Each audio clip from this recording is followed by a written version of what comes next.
दोस्तों आज की इस वीडियो में मैं आपको कुछ कमाल कमाल की चीजें सिखाता हूं। देखो ड्यू टू और बिकॉज ऑफ में क्या फर्क होता है, यहां पर बहुत सारे लोगों को नहीं पता।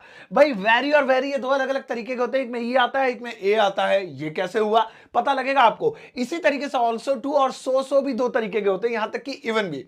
पूरी जानकारी दूंगा, वीडियो का एंड तक जरूर देखिएगा। बिना देर के शुरुआत कर देते हैं। सबसे पहली चीज जो हम सीखते हैं वो सीखते हैं ड्यू टू और बिकॉज ऑफ। इसमें क्या फर्क होता है भाई, देखिए दोनों की अगर हिंदी की बात करूं तो ड्यू टू का मतलब भी होता है की वजह से, और बिकॉज ऑफ का मतलब भी होता है की वजह से, है ना।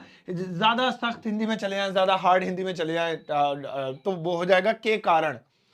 बारिश के कारण मैं नहीं आया, सोनू की वजह से मैं वहां नहीं जाता हूं, खाना पकाने की वजह से आज मुझे घर पे रुकना पड़ रहा है।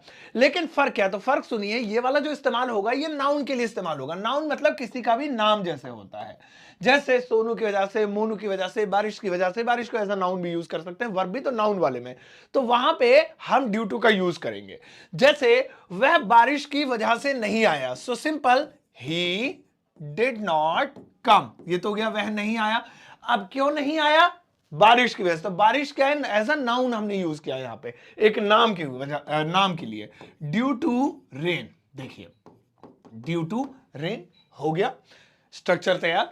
लेकिन ये वाला जो होगा ये काम की वजह से होगा, सोने की वजह से नहीं आया, है ना, बाहर जाने की वजह से ज्यादा खुश है ना। तो इस तरीके से कोई भी काम होगा तो बिकॉज ऑफ लगाएंगे। चलिए बना लेते हैं इसे।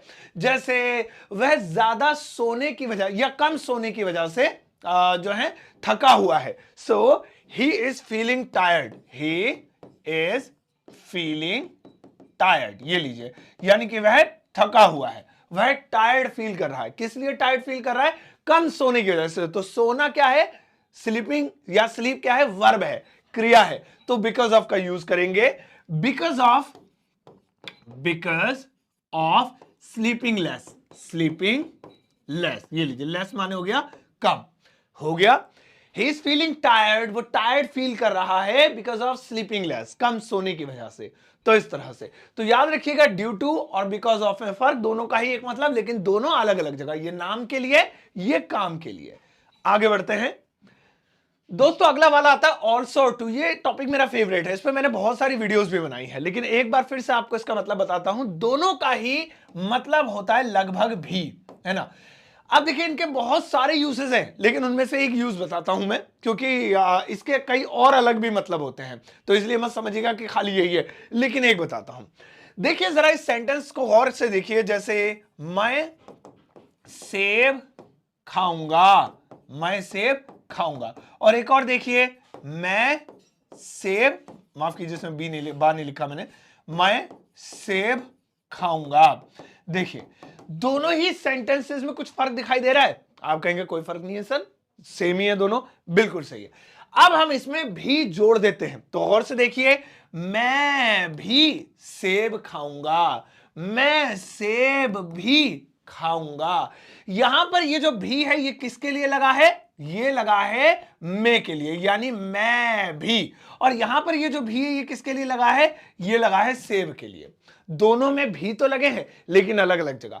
अब आप दोनों को बोल के देखिए, दोनों अलग अलग सिचुएशन पे बोले जाएंगे। ऊपर वाला तब बोला जाएगा जब वो दूसरों के अलावा अपनी बात करे, भाई मैं भी सेब खाऊंगा, कभी इसे खिला दो। और नीचे वाला अपनी बात नहीं कर रहा है, बल्कि उस फल के बारे में बात कर रहा है, मैं सेब भी खाऊंगा, कभी अंगूर ही अंगूर दे दो, है ना। तो दोनों चीजें अलग अलग हैं। तो जब भी हम सब्जेक्ट को लेकर भी का प्रयोग करते हैं तो ऐसे में ऑल्सो का प्रयोग करेंगे, और जब भी हम ऑब्जेक्ट को लेकर भी का प्रयोग करेंगे तो ऐसे में हम किसका प्रयोग करेंगे, टू का प्रयोग करेंगे। चलो बना देते हैं। ये इसका एक, मैंने कहा ना कि एक तरीका है, और भी कई तरीके हैं, तो उस पर हम कभी गौर करेंगे, लेकिन अभी फिलहाल इसे सीखते हैं। सेब खाऊंगा, तो इसमें क्या लगाएंगे, ऑल्सो लगाएंगे। आइए अब जल्दी से ट्रांसलेट करते हैं। तो ऑल्सो लगाना हमें सब्जेक्ट के बाद लगाएंगे। तो मैं बना लेता हूं, मैं भी सेब खाऊंगा, I also will eat the Apple. ये लीजिए, हो गया। तो यहां पे इसको मैंने यहां सेट कर दिया, क्योंकि वो मैं के लिए था तो उसी के बाद लगा दिया। अब क्योंकि ये सेब के बाद है तो सेब के बाद ही लगाएंगे टू, तो सेब तो लास्ट में लिखा जाएगा, तो लास्ट में लगाएंगे। आई विल ईट द, ओहो जल्दी आ गया, द एप्पल अब देखिए एप्पल लिख दिया, यहां मे के लिए भी था तो आई के बाद, यहां सेब के लिए भी है तो सेब के बाद लगाएंगे to, I'll eat the apple too, ऐसे। तो इस तरह से भाई इसका इस्तेमाल करते हैं, ऑल्सो और टू, ये फर्क बहुत जानदार है और इसे याद रखिएगा। चलिए नेक्स्ट वाला देखते हैं। नेक्स्ट वाला है सो।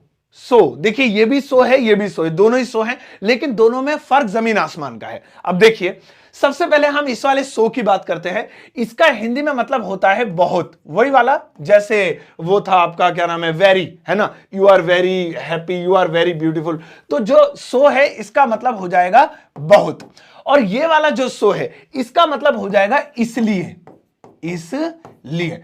अब फर्क कैसे किया जाए, तो बेहद आसान है दोस्तों, फर्क करना बहुत ही आसान है कि अगर ये सेंटेंस के बीच में, हाँ बिल्कुल बिल्कुल, एक सेंटेंस के बीच में आए, है ना, तो क्या हो जाएगा, इसका मतलब हो जाएगा बहुत।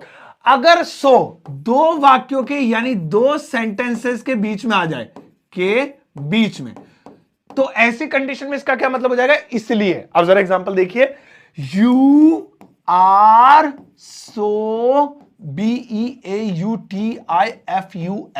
अब जरा इस वाले को देखिए, दूसरे वाले को, है ना, I am sick, so I will not go to office, है ना। अब यहां पे दोनों सेंटेंसेस लिखने में थोड़ा टाइम लगा आपका लिया, पर देखिए समझने के लिए स्ट्रक्चर जरूरी है। यहां पर सेंटेंस एक ही है पूरा, यहां से यहां तक, और इसी के अंदर ये सो आ गया, तो इसका मतलब क्या है, इसका मतलब है बहुत, तुम बहुत सुंदर हो। वैसे तो जहां जहां बहुत आए आप बेहतर होगा, ग्रामेटिकल तरीका कहता है कि वेरी लगाओ, बट आप चाहे तो सो का प्रयोग कर सकते हैं, यू आर सो ब्यूटीफुल। लेकिन जरा नीचे देखिए, आई एम सिक, मैं बीमार हूं, सेंटेंस नंबर 1।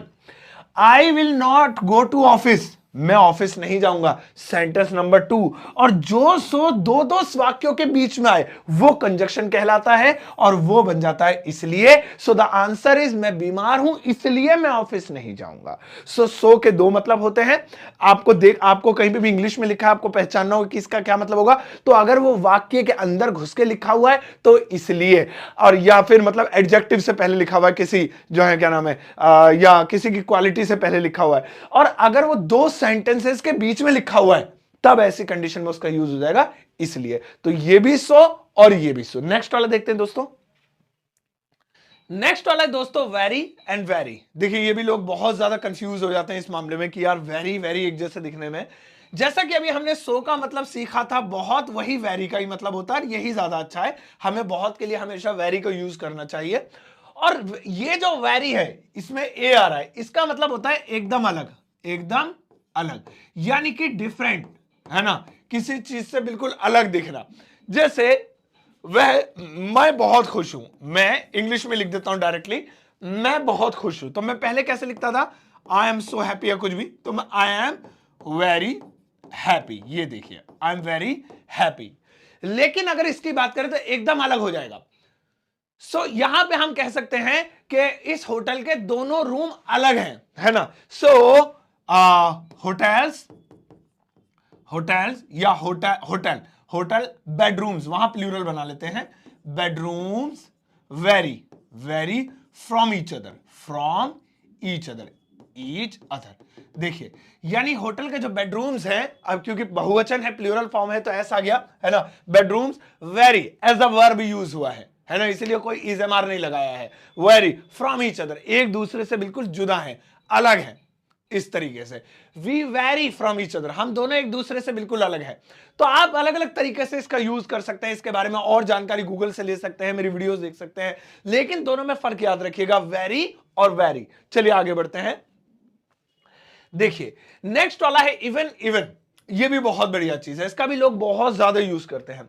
ये जो इवन है इसका मतलब होता है तक, और ये वाला जो इवन है इसका मतलब होता है फिर भी, है ना, तक या फिर भी। मैं एक बार ढंग से लिख देता हूं ताकि और अच्छा विजिबल रहे, फिर भी, ये लीजिए हो गया। चलिए पहले तक बनाते हैं। सोनू तक नहीं आया, मैंने खाना तक नहीं खाया, उसने मुझसे बात तक नहीं की। तो जहां जहां तक आएगा इवन लगाएंगे। सोनू तक नहीं आया, सोनू तक नहीं आया, even Sonu did not come, Sonu did not come. तो इसका मतलब क्या हो गया कि सोनू तक नहीं आया, सोनू तक नहीं आया। तो आप यहां पे देखिए ये जो तक है इसको हमने किससे जोड़ा, इवन से, क्योंकि इसका मतलब है even, even Sonu did not come, Sonu तक नहीं आया। अब इसमें कमाल की बात मैं आपको बताऊं कि इवन लगाते कहां है, सब्जेक्ट के बाद, हेल्पिंग वर्ब के बाद, पहले। तो देखिए इसमें इंग्लिश में एक बहुत अच्छी बात यह है कि कई चीजें ट्रिक पे काम कर जाती हैं। तो इसमें एक ट्रिक मैं आपको बताता हूं कि हिंदी में जिस भी शब्द के बाद तक आए, अंग्रेजी में उसी वर्ड से पहले इवन लगाना है। गौर कीजिए, जैसे यहां पे सोनू के बाद आ रहा था तक, सोनू के ठीक बाद आ रहा था, तो मैंने यहां पर सोनू से ठीक पहले लगा दिया। बस यही ट्रिक है कि जिस शब्द के बाद आए उसी से पहले अंग्रेजी में लगा दो। एक बार फिर से दिखा देता हूं, जैसे है ना, जैसे उसने, फिर से देखेंगे, उसने पानी तक नहीं पिया।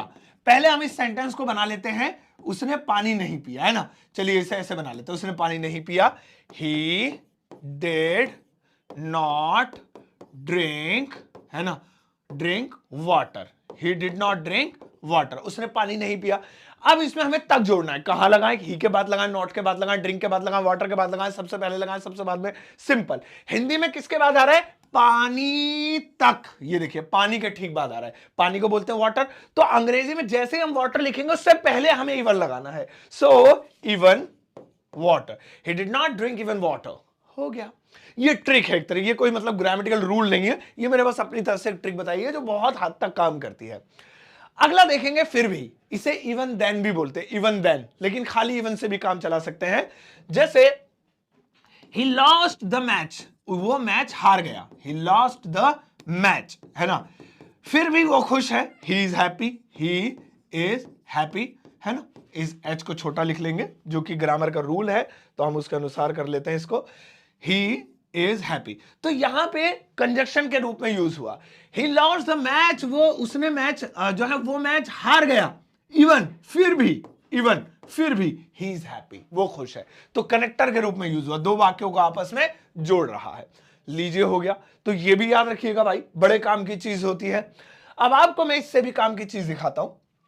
यहां पे आप लोगों को कुछ सेंटेंसेस दिखाई दे रहे होंगे, ये होमवर्क है और आपके लिए बेहद जरूरी है दोस्तों, क्योंकि जब आप किसी चीज की प्रैक्टिस करना चाहते हैं तो उसके ऊपर सेंटेंस बनाइए और उसको ज्यादा से ज्यादा लिखिए। इनकी अंग्रेजी आपको अपनी नोटबुक में कहीं पर लिखना चाहे तो बहुत ही अच्छा है, लेकिन अगर आपके पास वक्त नहीं है तो वीडियो के कॉमेंट सेक्शन में आंसर जरूर कीजिएगा, ये तो करना ही है आपको, ठीक है। इसकी इंग्लिश बताइएगा, दूसरों की भी चेक कीजिएगा, कोई गलती हो तो उनके कॉमेंट सेक्शन में जाकर उन्हें बता दीजिएगा कि भाई ये गलती है, इसको ठीक कर लीजिए। तो करिएगा जरूर ये होमवर्क, मैं वेट करूंगा आपके होमवर्क का। इसके अलावा आप मेरी किताब घर बैठे ऑर्डर कर सकते हैं Amazon या फ्लिपकार्ट से, या फिर डाउनलोड कर सकते हैं मेरा एप्लीकेशन ग्रामर वाला, उस पर कमाल कमाल की चीजें आती रहती हैं डेली, और वहां पर मेरा super basic English speaking course भी है। बाकी चीजें सब फ्री हैं, कोर्स आप लेना चाहें तो परचेज कर सकते हैं। जाओ इस वीडियो को सबके साथ शेयर करना, जाते आते एक प्यारा सा लाइक देकर जाना।